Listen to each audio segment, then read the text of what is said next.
आकाश भूमि news राष्ट्रीय समाचार पत्र व वेब न्यूज चैनल निडर पत्रकारिता की एक अनोखी झलक।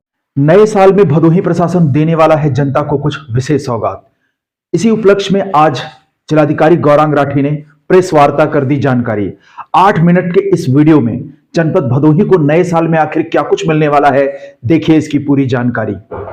शुक्रवार को आयोजित होने वाली गांव में गांव चौपाल प्रशासन आपके द्वार कार्यक्रम के 1 वर्ष पूरे होने पर जनपद भदोही के विकास भवन में भव्य कार्यक्रम का आयोजन किया गया। इस दौरान अलग अलग विभागों द्वारा प्रदर्शनी लगाई गई, जिसमें अलग अलग माध्यमों से लोगों को जानकारी दी गई। प्रेस कॉन्फ्रेंस में जिलाधिकारी ने क्या अहम जानकारियां दी हैं और नए वर्ष में जनपद भदोही को क्या कुछ नया मिलने वाला है, सुनिए इस 8 मिनट के वीडियो में। ग्राम चौपाल की उपलब्धि के बारे में क्या कहना चाहिए? पिछले 1 माह से विकसित भारत संकल्प यात्रा और पिछले 1 साल से प्रत्येक सप्ताह ग्राम चौपाल अभियान के माध्यम से करीब 70,000 से अधिक लाभार्थियों को, ग्रामीणों को, नागरिकों को भदोही के इन दोनों अभियानों के माध्यम से विकास परिवार ने और जिला प्रशासन ने छूने की कोशिश करी है। उनकी समस्याओं का समाधान और निराकरण करवाने की कोशिश की है और 2,500 से अधिक समस्याएं इस अवधि में निस्तारित की गई हैं। आशय ये है कि हम सरकार की योजनाओं को, सरकार की मंशाओं को जन जन तक, गांव में, शहर में लेकर जाएं, उनसे चर्चा करें, वार्तालाप करें और सरकार आपके द्वार की जो परिकल्पना है उसको हर प्रकार से ज़मीनी स्तर पर फलीभूत करें।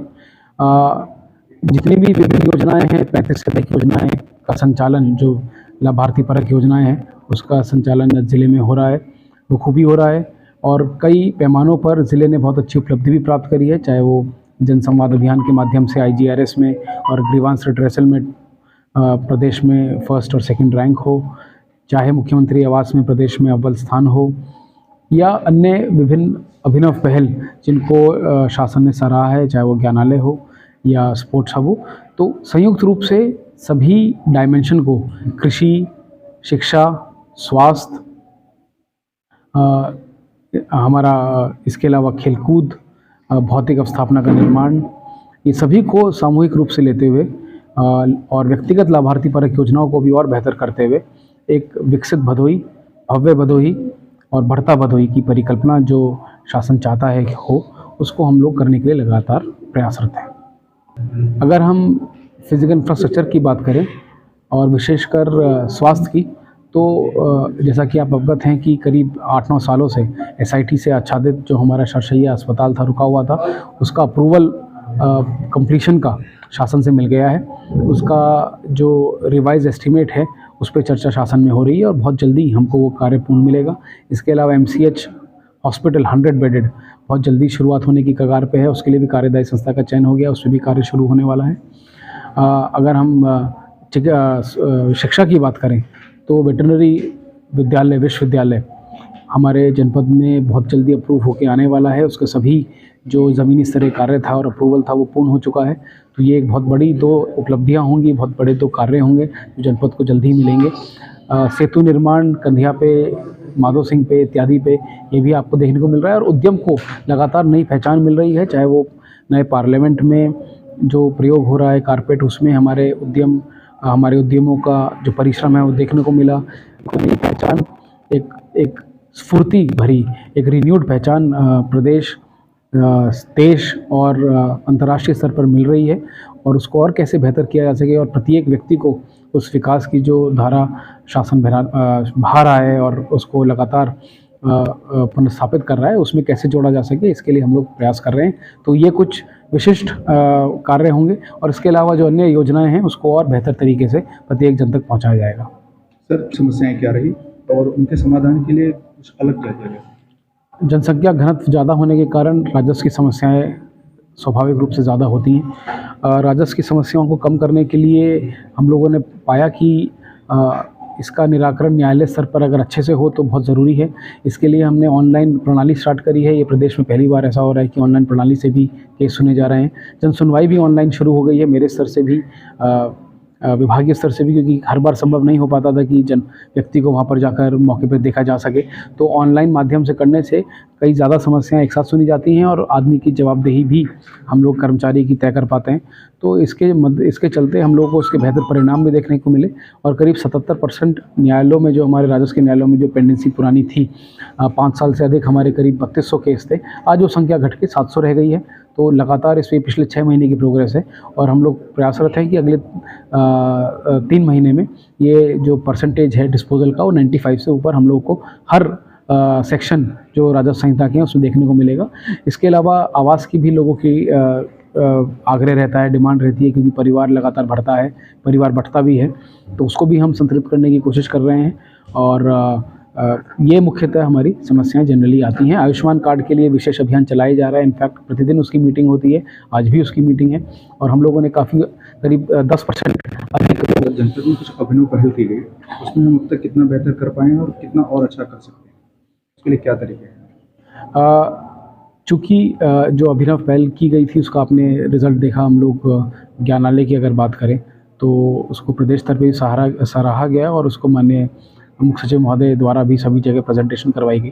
तो स्पष्ट है कि जो स्कीम है, जो अभिनव पहल है, उसमें फ़ायदा निहित है, बहुत कम उसमें लागत भी है। तो अब हम लोग जो बचे हुए गांव हैं उसमें करीब 50% हम लोगों ने टच कर लिया है।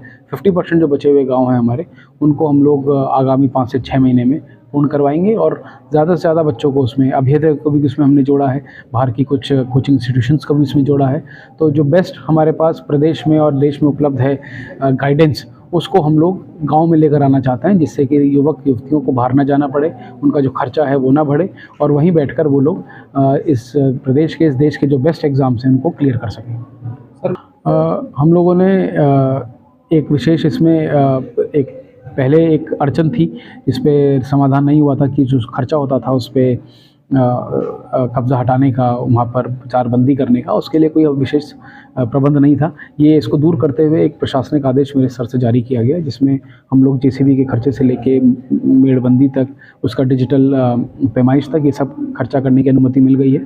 तो आपको बहुत जल्दी ही इसमें एक विशेष अभियान के माध्यम से, चूँकि फसल भी कटी है हाल में और कुछ जगह पड़ती भी है, इनको हम दूर करके बिना किसी लाभार्थी को बहुत परेशान किए, व्यक्तिगत हानि किए, तालाबों को हम मुक्त करवा लेंगे। और यहाँ तक कि सफाई कर्मी भी नहीं थे, उसमें 1 साल में हमने कई मील कवर किए हैं, तय किए हैं, जिसमें ना केवल हम लोग एक सस्टेनेबल व्यवस्था के माध्यम से, जो शासन से पैसा प्राप्त हुआ था उसके माध्यम से हम लोग पूरी एक सप्लाई, एक ठोस अपशिष्ट प्रबंधन की चेन गाँव में इस्टेब्लिश किए हैं, पिट निर्माण से लेके आरआरसी निर्माण तक, बल्कि जो उसका प्रयोग होना है इलेक्ट्रिक ई-रिक्शा क्रय के बाद, जो घर घर जाके या फिर एक संगठित जगह पे जहाँ पे सारा कूड़ा आ रहा है वहाँ से उठकर आरआरसी तक जाने तक, इस चेन को सुचारू रूप से चलाने के लिए जो प्रयास है उसको भी हम लगातार बढ़ा रहे हैं। मॉडल आने में, मॉडल बनने में अभी समय है, क्योंकि ये एक जन चेतना का विषय है, पर लगातार जोड़ना और लगातार प्रत्येक दिन हम एक व्यक्ति को जोड़ें, 2 व्यक्ति को जोड़ें, तो यही इस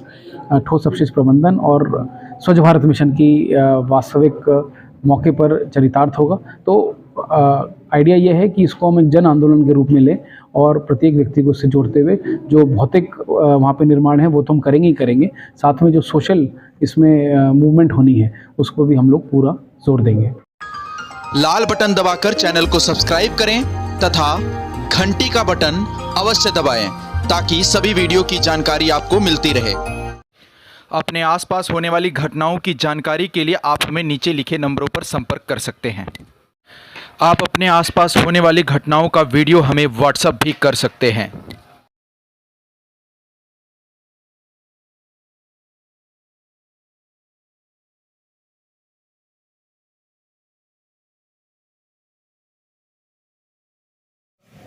जो गांव में होती है चौपाल, उसमें खंड विकास अधिकारी उसके अध्यक्ष रहते हैं और नोडल अधिकारी भी इसके अतिरिक्त हम लोगों ने नामित किए थे खंडवार। तो वो लोग भी जाकर अपना इन्वेस्टिगेशन किया, देखा कि कहीं खंड विकास अधिकारी द्वारा, चूँकि उसी खंड में है तो कुछ ऐसी बातों पे ऐसा तो नहीं कि इग्नोर कर दिया जा रहा हो या उस पर पर्याप्त बल ना दिया जा रहा हो।